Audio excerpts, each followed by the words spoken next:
నమస్తే అండి, నేను మీ కృష్ణ.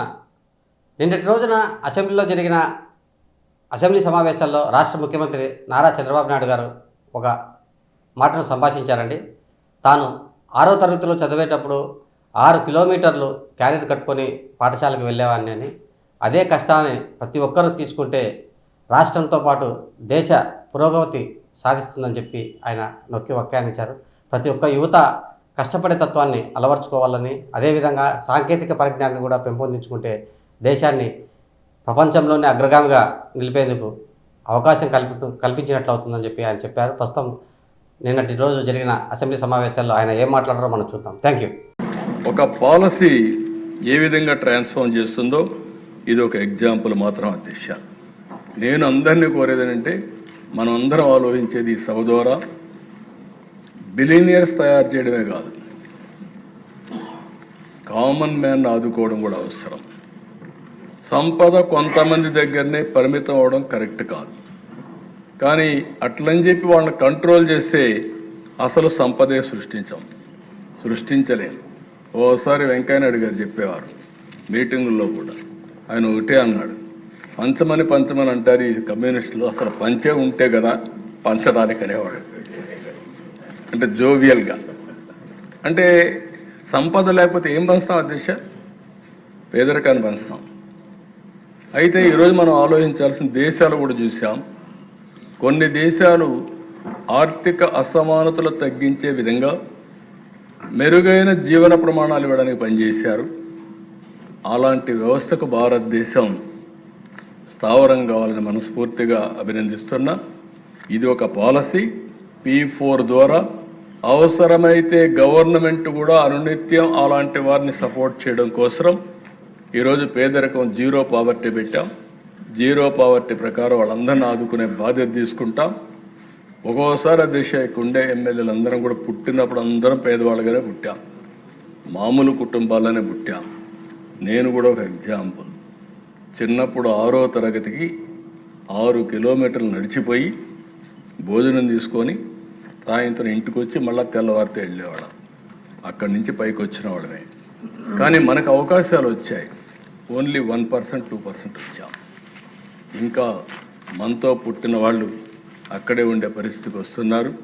వాళ్ళని ఆదుకునే బాధ్యత తీసుకోవాల్సిన అవసరం ఉంది. మనందరం అనుకోని కానీ సిన్సియర్గా పనిచేస్తే P4 భారతదేశానికే ఒక ఆదర్శంగా, ఒక మోడల్గా తయారవుతుందని మరొకసారి మీ అందరికీ విజ్ఞప్తి చేస్తున్నా. ఇది చేయాల్సిన అవసరం ఉంది, చేస్తాం కూడా. రెండవ దిశ, ఈరోజు ఇంకొక పక్కన ఆలోచిస్తే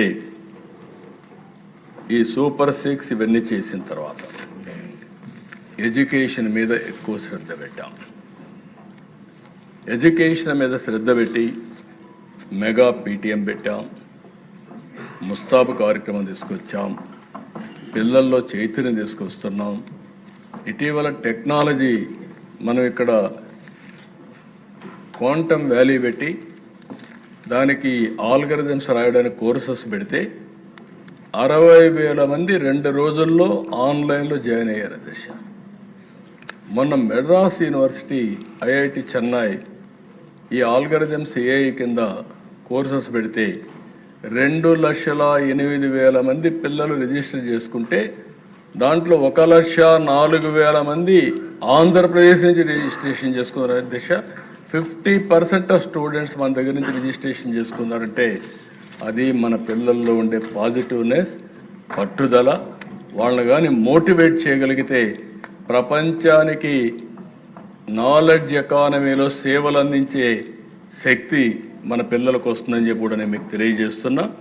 అలాంటి ఎడ్యుకేషన్ కోసం ముందుకు పోతున్నాం. తొందరలోనే ఇక్కడ ఒక పక్కన ఎడ్యుకేషన్ మీద ఇది పెడుతున్నాయి, ఇంకొక పక్కన హెల్త్ కూడా.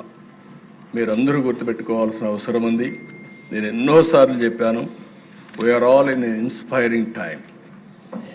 మనం కష్టపడడం కాదు, మనందరం కానీ సమర్థవంతంగా పనిచేయగలిగి టెక్నాలజీ కరెక్ట్గా ఉపయోగించుకోగలిగితే వండర్ చేసే అవకాశం వస్తుంది. ఈ విషయం మీరు గుర్తుపెట్టుకోవాల్సిన అవసరం ఉంది. ఇటీవల నేను దావోస్కి వెళ్ళాను అధ్యక్ష. దావోస్కి ఎందుకంటే అధ్యక్ష నేను 96 నుంచి వెళ్తున్నాను, నాట్ రీసెంట్గా. 96 నుంచి ఎందుకు పోతున్నానంటే ఒక ప్లేస్లో ప్రపంచంలో ఏం జరుగుతుందో అధ్యయనం చేసే అవకాశం వస్తుంది, నేర్చుకునే అవకాశం వస్తుంది. రెండోది అందరితో కలిసే అవకాశం వస్తుంది. కంట్రీ హెడ్స్ కానీ, డిఫరెంట్ కంట్రీస్ కానీ, లేకపోతే ఇండస్ట్రీలు కానీ ఇవన్నీ కూడా వస్తాయని పోతే ఈసారి డిస్కషన్లో మెయిన్గా ఒక టెక్నాలజీతో పెనుమార్పులు వస్తాయనేది ఇది ఒక ఉదాహరణ. రెండోది అధ్యక్ష అక్కడ జరిగిన డిస్కషన్ అంతా ఎనర్జీ ట్రాన్సిషన్. ఆ ఎనర్జీ ట్రాన్సిషన్లో భారతదేశానికి మెరుగైన అవకాశాలు ఉన్నాయనేది నాకు అర్థమైంది. ఎందుకంటే భారతదేశంలో ఏది అమెరికాలో కూడా ఎక్కడికక్కడ గ్రిడ్స్ అన్నీ కొన్ని ప్రాంతాలకే పరిమితమైనాయి. కానీ భారతదేశంలో ఇక్కడ ఉత్పత్తి చేసే కరెంటు జమ్మూ అండ్ కాశ్మీర్కి పంపించి వాళ్ళు వాడుకునే అవకాశం ఉంది. అంటే సింగిల్ పవర్ గ్రిడ్ ఉండే ఏకైక దేశం భారతదేశం అని చెప్పి కూడా నేను మీకు తెలియజేస్తున్నా. దీనికి కారణం మన ప్రధానమంత్రి గారి విజన్, కేంద్ర ప్రభుత్వం యొక్క అచీవ్మెంట్. దేశ నిన్నే నేను అమిత్ షా గారితో మాట్లాడితే ఒక మాట అన్నాడు, అవసరమైతే 3-4 లక్షల కోట్ల రూపాయలు ఖర్చు పెట్టి ట్రాన్స్మిషన్ డెవలప్ చేసి green energy, green hydrogen, green అమోనియాకు వేడిగా ట్రాన్స్మిషన్ లైన్స్ వేద్దాం, మిగిలిన రెగ్యులర్కి కావాల్సిన లైన్స్ అని సెపరేట్గా చేద్దాం, ఈ రెండు సెపరేట్ చేస్తామనే విజన్ కూడా ఇచ్చారు. అది ఇస్తే దిశ మీరు గుర్తుపెట్టుకోవాల్సింది, మనం ఇప్పటికే వెరీ స్ట్రాంగ్గా ఉన్నాం. మన నీతి ఆయోగ్ నా దగ్గరికి వచ్చారు, ఒక రిపోర్ట్ తయారు చేసుకొచ్చారు. ఏదైతే ఎనర్జీ ట్రాన్సిషన్లో solar, wind, pumped storage, hybrid మోడల్లో మీరు నెంబర్ 1గా ఉన్నారు. ఎనర్జీ ద్వారా నెక్స్ట్ లెవెల్కి పోవచ్చు అనే ఉద్దేశంతో ఆయన దగ్గరికి వచ్చి ఒక ప్రాజెక్ట్ ఇచ్చి మహారాష్ట్ర, ఆంధ్రప్రదేశ్ ఈ 2 మోడల్స్ అవుతాయి. మీరు చేయగలిగితే యాక్టివ్గా చేస్తున్నారు, దీన్ని లాజికల్గా తీసుకుపోగలిగితే ప్రపంచానికి ఒక మోడల్ అవుతుందని చెప్పే పరిస్థితికి వచ్చారు అధ్యక్ష. నేను మొన్న కూడా ఇక్కడుంటే ఎమ్మెల్యేలందరినీ కోరా,